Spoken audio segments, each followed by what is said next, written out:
Hi guys, welcome to this video on managing stress. In this video we're going to talk about what stress is, some of its positive aspects, but then mostly focus on the negative aspects of stress and the health implications. So let's get started.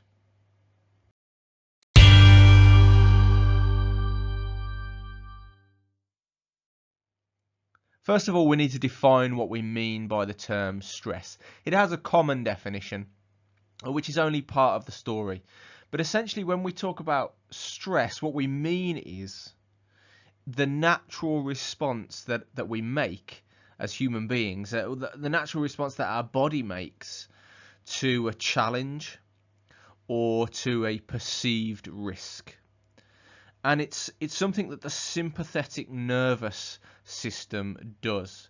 The sympathetic nervous system is that part of our nervous system that gets us into fight or flight mode, that increases blood pressure, increases blood flow, makes us alert, makes us ready, makes us prepared, our pupils dilate, and so on. So the sympathetic nervous system kicks in as a stress response.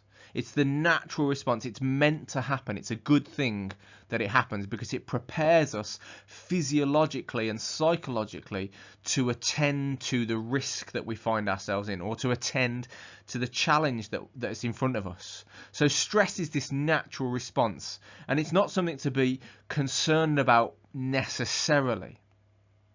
And stress itself has two aspects. It's what we call psychosomatic. So it affects both our mind and our body. So stress has an impact in terms of our thinking, in terms of our thought processes, in terms of our cognition, but it also has an impact on our bodies as well. Like I've said already, this fight or flight response. So we call it a psychosomatic response. And in many cases, therefore, because it's a response to perceived risk, it can be a good thing. It's a mechanism that we have that's a positive mechanism that helps us respond to the environment that changes around us. If we get ourselves into a bit of trouble or something, and we can, our bodies prepare prepare themselves really to run away or to fight or what have you. So stress itself, the stress response, is a positive thing. And the positive aspect of stress has its own name. We call that eustress. So it's spelled E-U-S-T-R-E-S-S. Eustress. So eustress is that positive version of stress that positively helps us to respond to difficult situations that we naturally come across in our everyday lives. And the converse, the opposite type of stress, that stress that's negative, we call that distress. And so the issue really is not stress itself. And when we talk about stress, and in our common parlance, in the way that we normally discuss stress, we think of it as being a negative thing. It isn't just a negative thing, but it can be. And so it's problematic only really when that stress response becomes chronic.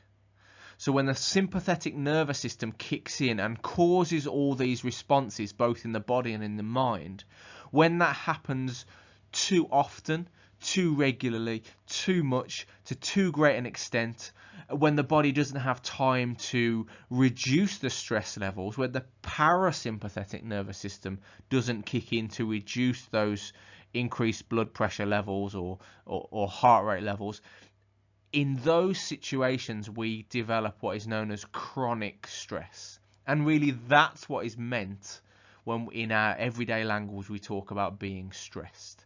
We're talking really about being in a state of chronic stress.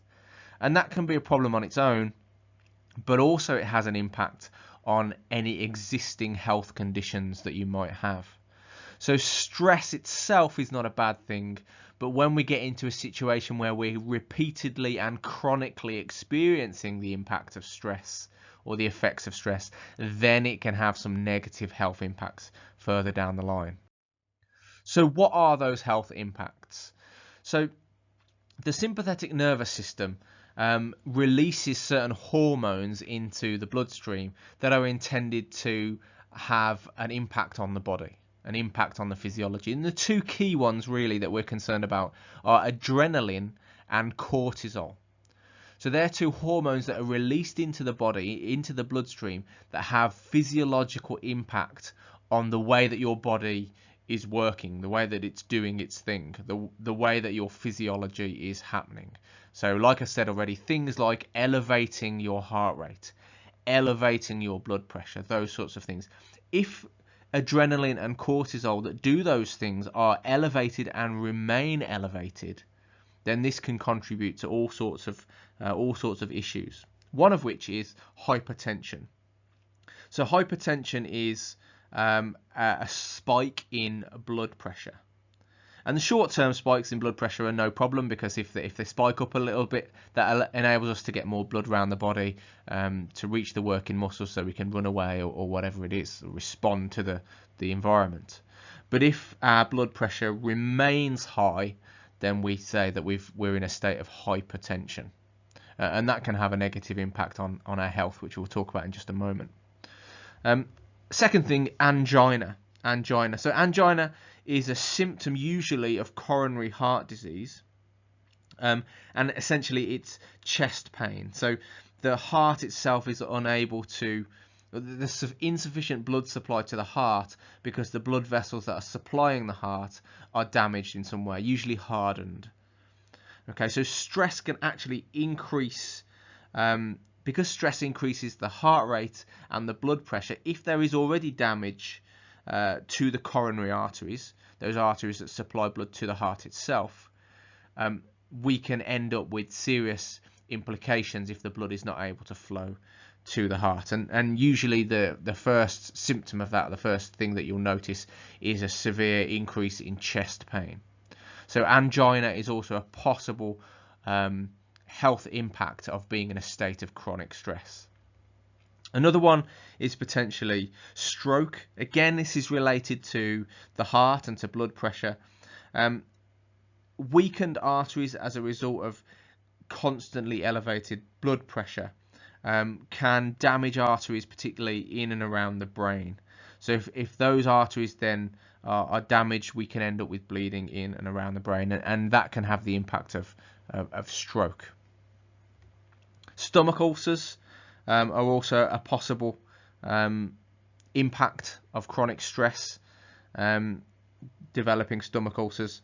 We're not entirely sure about this, but it may well be that the stomach ulcers are caused by something else and it's only exacerbated by stress. Emotional dysregulation is another important one. So the regulation of our emotions becomes more difficult when we're in a stress situation, in a state of chronic stress, when we're repeatedly and constantly and for a long time we're in a stress state. We find it a lot more difficult to regulate our emotions. So we may feel sad, we may feel depressed. Those sorts of emotions are much more common if we're in a constant state of stress. And then finally, sometimes we might also see issues with the skin as well. Skin problems like blotching, spots, those sorts of things also tend to have the underlying cause tends to be stress related. So there are lots of different and quite diverse impacts on a person's health as a consequence of stress, and those impacts are both psychological impacts and also physiological impacts, because really those two things are linked together. So we've got lots of these different health impacts. So how do you know? What are some of the signs that you might be heading towards some of these longer term health impacts, some of these more serious issues that we've just mentioned, like hypertension, angina and so on? How do you know if you're heading in that direction? Well, there are some sort of signs and symptoms that might give you a bit of a clue that that's the way that you're heading, and a lot of these mustn't really be taken individually to be an indicator that you're stressed. Taken together, however, if you have several of these things together, then that's a much stronger indication that actually the underlying cause might be stress related. And so I'm just going to go through these very quickly because to talk about all of these in detail will take us a long time. So some of the signs of chronic stress would be diarrhea and even constipation. So effects on the bowels and the bowel functioning. Forgetfulness, regularly forgetting things. Aches and pains. Headaches. Maybe lack of energy. A lack of focus, hence the spectacles, the glasses here. Lack of focus. Maybe you're finding it difficult to focus on your work at home or in the workplace. Other issues might be stiffness in the jaw. Possibly the muscles around the neck are tensing up more than they ought to be, and so you will end up with issues around the jaw. What about tiredness? Maybe sleeping too much or even sleeping too little.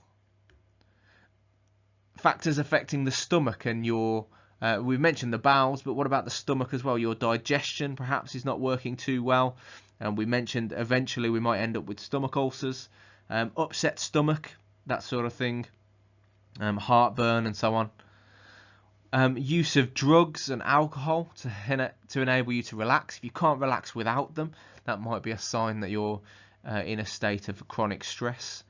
And finally, amongst all these different things, you might even experience weight gain or weight loss as a consequence. So these are, again, they're very varied signs. Chronic stress is something quite difficult to pin down and say for definite that it's what is the underlying cause of your health issues. And yet lots of these kinds of symptoms might indicate that that's what the issue is. So if you've got a whole bunch of these symptoms, it might be worth considering that perhaps you're in a state of chronic stress. And what we want to do is we want to attend to that. We want to sort that out before some of those health implications and health impacts become more and more serious down the line. So how do we actually go about managing that chronic stress? What are some of the things we can do? Well, some simple things really. The first thing really is to make yourself aware of what some of the signs and symptoms are. So you've watched this video, that's a good start. Have a little bit of research, read some books, do some searching, find out what the signs and symptoms are that indicate that maybe you're getting yourself into a pattern of chronic stress. Get some help. Talk about it with somebody. Ask somebody to help you. If you suspect you might be getting increasingly stressed and you want to sort it out, talk to someone about it. Perhaps they've been through it before. Perhaps they might be able to guide you in the right direction. Maybe they'll be able to point you to something or to someone who would be helpful. So get yourself some help. It's important. Exercise can be really helpful in relieving at least the impacts of chronic stress. Exercise can be really helpful because it almost acts as a bit of a physiological reset mechanism. So don't forget to exercise. Plus, you have all the benefits of being, if you're exercising outside, you'll get the benefits of being out in nature, which we know can help de-stress us. And also we're de-stressed by being with people.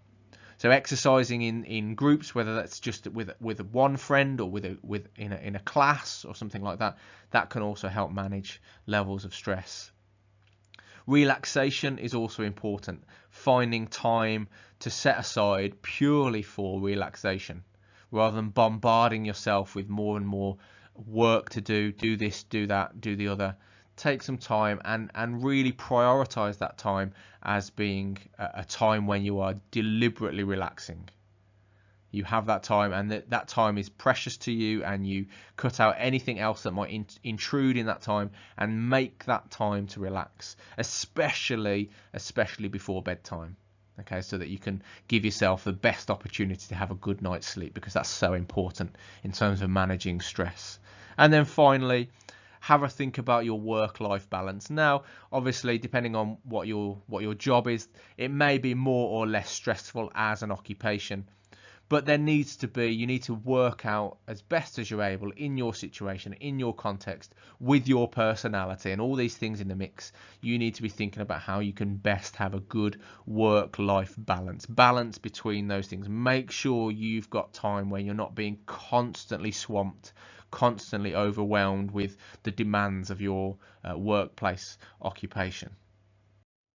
Well, some of those things are easier said than done. That's absolutely true. But nevertheless, hopefully you've got a decent understanding of how you might go about managing stress. We thought about what stress was and how it has some positive aspects to it. And then we talked about the negative aspects that occur if we get into a chronic stress situation. Some of the longer term and more serious health impacts, as well as the symptoms that might note that you're on that road towards some of those longer term impacts. Well, I hope that's been helpful. Don't forget to like the video and subscribe if you've not done so already. Any questions, please leave them in the comments and I'll get back to you. Other than that, thanks for watching. See you in the next video. Take care for now.